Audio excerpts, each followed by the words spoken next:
How do you read this? मतलब अब shifting of the blame has started. उनका मानना है कि हमारा मुआहदा थोड़ी था 2019 में किया, आज खुर्रम सगीर साहब ने भी ये बयान दिया। But your take on this, what is happening?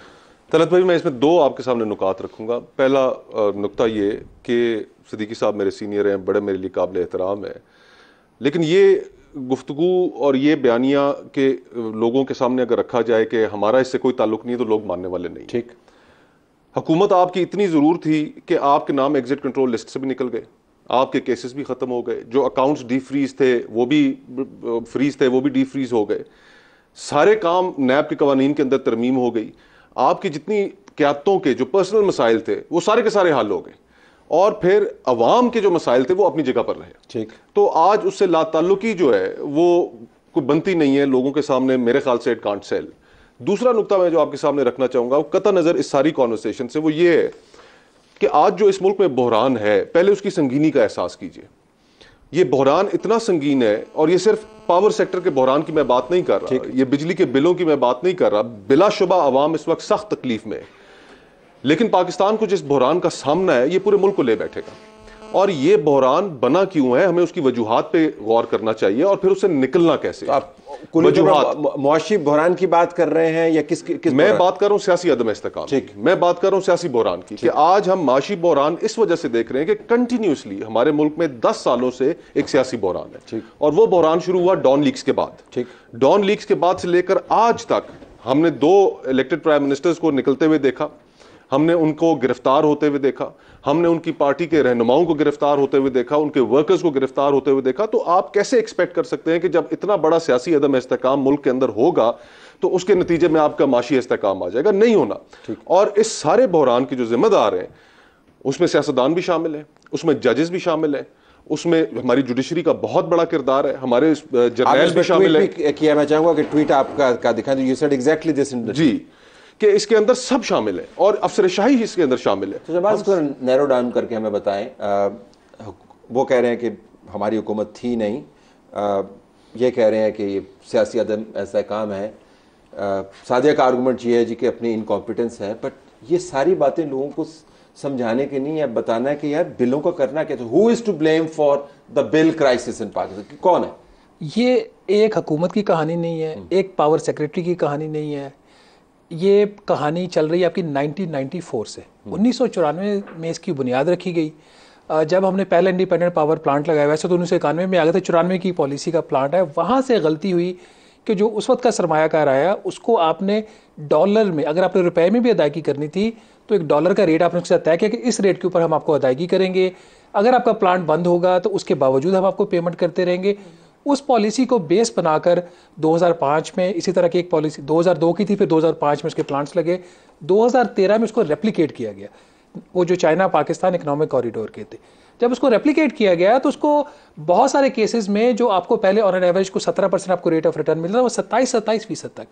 मैंने एक खबर की उस वक्त, और ये खबर नंबर्स जो थे ऑफिशियली पावर डिवीजन ने एक स्टैंडिंग कमेटी में दिए कि रिटर्न ऑन इक्विटी जो था कुछ केसेस में 34% तक, 34.2%। मुझे लोग ये पूछेंगे, देख रहे हैं कि इसका हमारे बिल से क्या ताल्लुक, उनको बताने की जरूरत है आपके बिल के अंदर रिफ्लेक्ट करता है। एग्जैक्टली आज अगर एक आपने आइडियल कैपेसिटी पेमेंट, इंग्लिश के लफ्ज़ बहुत ज़्यादा आजकल टीवी चैनल्स में और न्यूज़पेपर्स में आ रहा है, तो लोगों को समझ आएगी कि अगर आपका कारखाना बिजली का बंद भी है तो आपने उसको अदायगी करनी, वो 2 अकाउंट्स के ऊपर होती है।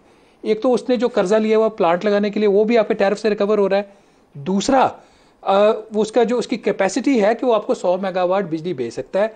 या तो आपकी हुकूमत नालायक है क्योंकि वो ले इसलिए नहीं रही कि वो लेके बेचेगी तो और चोरी होगी और कम जो बिल्स होंगे, या उसकी सादा अल्फाज में जो बिजली, जो कारखाने चल नहीं रहे, जो बिजली बन नहीं रही, उसके पैसे भी आप बिलों के अंदर 17 रुपए फी यूनिट, 17 रुपए फी यूनिट जो है। मुस्तफा साहब ऑन दिस, लोगों को ये समझाना तज्जियाती तौर पर तो हमारी जिम्मेदारी भी बनती है कि सारा कंटेक्चुअलाइज करें जो आपने किया। लेकिन जब आप IMF के साथ निगोशिएट कर रहे थे स्टार्टिंग इमरान खान साहब की हुकूमत और अब तक, तो आपको पता था इसके कॉन्सिक्वेंसेस क्या हैं? कोई इसके ऊपर कहीं पे आपको डिबेट नजर नहीं है। ये नहीं हम कह रहे थे कि ये होना नहीं था, चले मान लिया कि इनएविटेबल था, वो होना ही था IMF का, बट एवरीबडी न्यू कि इसके कॉन्सिक्वेंसेस क्या है। Nobody talked about it. खामोशी इस वजह से कि अवाम इन्वॉल्व थे बीच में।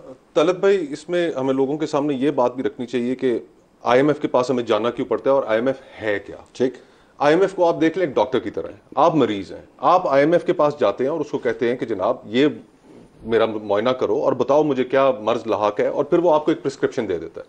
अब उस प्रिस्क्रिप्शन के नतीजे में जो चीजें आपने करनी होती हैं वो पाकिस्तान ने कितने प्रोग्राम किए, IMF की तरफ के पास गया लेकिन एक दफा भी मुकम्मल नहीं किया, नंबर एक। नंबर दो, जो पॉलिटिकल इंस्टेबिलिटी है वो इवेंचुअली हमें इसी जगह पे ले आई है कि जहां पर मुल्क डिफॉल्ट, कोई पॉलिटिकल पार्टी इस वक्त पाकिस्तान में अगर सियासत जब भी हुई है पिछले 10 सालों में 20 सालों में, वो मार्टरडम पे हुई है, वो विक्टिमाइजेशन पे हुई है, वो इश्यूज के ऊपर नहीं हुई। अगर आप लोगों को मार्टरडम ना देते, आप लोगों को शहीद ना बनाते, आप लोगों को विक्टिम ना बनाते, तो सियासत जो है वो लोगों के इश्यूज के ऊपर हो रही होती, लोग इश्यूज के ऊपर सवाल कर रहे होते। आज पाकिस्तान में लोग वोट इस चीज के ऊपर देते हैं जी कि फलाना जो लीडर है उन्हें बड़ी तगड़ी जेल कटी जी, उन्हें उसके साथ बड़ी ज्यादती हुई है जी, तो उस हमदर्दी में उसको। तो पाकिस्तान में हमने सियासत का पूरा रुख तब्दील करके, अब बात हो रही थी IPPs की, शहबाज भाई ने बात की, पॉलिसीज की बात की सादिया ने।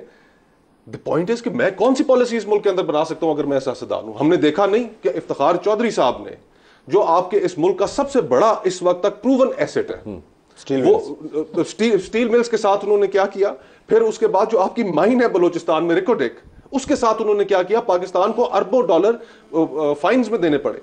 पीपल्स पार्टी की एक वो थी कि जी बिजली का बहरान आ गया कि फौरन हम वो लेकर आए, कारके एक टर्किश कंपनी थी और दीगर के, हम फौरन बिजली लेकर आए, बड़ा प्रेशर है लोगों का। उन्होंने कहा तो तुसी बिजली लेके आओगे। ख्वाजा आसिफ साहब वहां पर पिटिशन लेकर पहुंच गए सुप्रीम कोर्ट। तो द पॉइंट इज कि हम, और फिर उसके अंदर और लोग शामिल हुए, हम किसी को काम नहीं करने देना चाहते। नंबर एक, हमने अगर लोग मुंतखब करने हैं तो फिर हमने उनसे 5 साल उन्हें हुकूमत करने देनी है, ठीक। फिर उसके बाद हमने पूछना है उनसे कि जनाब, और ये इख्तियार ना मेरा है, ये इख्तियार मीडिया के पास मौजूद है, ये इख्तियार अवाम के पास मौजूद है, ये इख्तियार एस्टैब्लिशमेंट के पास नहीं है, ये इख्तियार जुडिशरी के पास भी नहीं है कि आपको एक शख्स पसंद है, नहीं पसंद, आप कहते हैं जी कि नहीं इसको बेटे से तनख्वाह नहीं ली, निकाल दो। अच्छा पसंद है, नहीं पसंद है, इसने तोशाखाने से फलानी चीज ली, इसको निकाल दो। भाई who the hell are you? आप लोगों को फैसला करने दें। और लोगों का जो फैसला है कि एक आम आदमी, ये जो कैमरा के पीछे खड़ा हुआ है, जो सैलरीड क्लास है, जो ठेले वाला है, जो एक किराने की दुकान वाला है, एक मजदूर है, एक किसान है, आप उससे क्यों ये हक छीनना चाहते हैं कि ये तुम नहीं मुंतखब कर सकते और तुम नहीं एहतसाब कर सकते? वो सबसे बेहतर एहतसाब कर सकता है। आज लोगों ने बाहर निकल के दिखाया है कि हम बेहतरीन जज हैं। और इसके अंदर जो सादिया ने बात की, बहुत इंपॉर्टेंट, कि कोई इसके अंदर आपको पॉलिटिकल लीडर नजर नहीं आता लीड करता हुआ। बिल्कुल, जो पॉलिटिकल लीडर बाहर निकले, JUI ने पेशावर के अंदर एक किया, उनके ऊपर एक तूफान आ गया क्रिटिसिज्म का। जनाब 15 दिन पहले आप हुकूमत में थे, अपनी हुकूमत के खिलाफ एहतजाज कर रहे हैं। जो वुज़रा बयान दे रहे हैं, साबका वुज़रा ख्वाजा आसिफ साहब, दीगर ख्वाजा साद रफीक साहब, उनके ऊपर अवाम हमला आवर है सोशल मीडिया के ऊपर कि जनाब 15 दिन पहले आप हुकूमत अवाम ने बिलों के जरिए मिलकर एहतजाज करते हुए सबको कटहरे में खड़ा कर दिया। लेकिन आप वाकईतन ये समझती हैं कि ये सारा तो निज़ाम का किस्सा है, ये निज़ाम ही ख़राब है, पावर डिस्ट्रीब्यूशन पिंडी आप पारा के पास है, पॉलिटिशियंस जो है उनको काम नहीं करने दिया जाता। इस केस के अंदर ये रेलिवेंट है या नहीं? नहीं, with due respect to senator साहब, हमारे लिए बड़े मोहतरम है। मैं ये पावर का जो सेक्टर है ना, इस केस में ये सरफिंसी नहीं है, ये कैंसर है। पिछले माली साल में, नॉट दिस, जो लास्ट वाला था PTI वाला साल, 1500 अरब रुपए की सब्सिडी गई है सिर्फ एक सेक्टर में, 1500 अरब रुपए की। उसके साथ जो बिजली की कीमतों में इजाफा हुआ वो इसके अलावा है। अभी ये जो साल ख़त्म हुआ है इसमें तकरीबन 1200 अरब रुपए से कुछ कम अभी भी सब्सिडी गई। तो इससे बड़ा कैंसर, मुआशी मदद होती है सब्सिडी। अब बता दें उसका, आप उस पर एतराज़ क्यों करते हैं? वो क्या है सब्सिडी? आवाम को बताने की सब्सिडी ये है इस वक्त, एक तो होती है ना कि ये बिजली की कीमत है A, 100 रुपये कीमत है, हम आवाम से लेंगे 50 रुपए, तो 50 रुपए की मैं सब्सिडी, आवाम को फायदा हो गया। बट वो तो फायदा हो गया ना डायरेक्ट, रियायती कीमत, जो रियायती कीमत। यहाँ पे केस थोड़ा सा मुख्तलिफ है, जो नुकसानात भी हैं, जो आपकी चोरी हो रही है, जो आपकी बाकी चीजें हो रही हैं, वो आपने जिससे बिजली खरीदी है उसको पैसे वापस करने हैं या नहीं करने आप, ठीक है, तो उसके लिए भी सब्सिडी दे रहे हैं। अपनी चोरी की भी सब्सिडी, निकम्मेपन की भी सब्सिडी, और जो सियासी अदम इस्तेकाम का है वो यहाँ पे अगेन एप्लीकेबल नहीं है। Only to this extent. Overall मैं आपसे एग्री करता हूँ कि मुल्क की इकॉनमी उस वक्त तक ठीक नहीं हो सकती जब तक पॉलिटिकल स्टेबिलिटी नहीं होती। यहाँ क्यों नहीं होता अप्लाई? 2015 या 16, सेनेटर साहब आपको याद होगा, फेस्को जो फैसलाबाद इलेक्ट्रिसिटी सप्लाई कंपनी है, इसकी निजकारी का प्रोसेस तकरीबन आखिरी मराहिल में पहुंच गया। श्योरिटी बॉन्ड्स भी जमा हो गए, $10,000 इन्होंने उनसे एडवांस, वो होता है वो बिड बॉन्ड, वो भी इन्होंने कुछ ले लिया। हुकूमत के एक वजीर ने, मैं रिकॉर्ड पे कह रहा हूँ, खुद फेस्को में एहतजाज करवाया, हुकूमत के वजीर ने।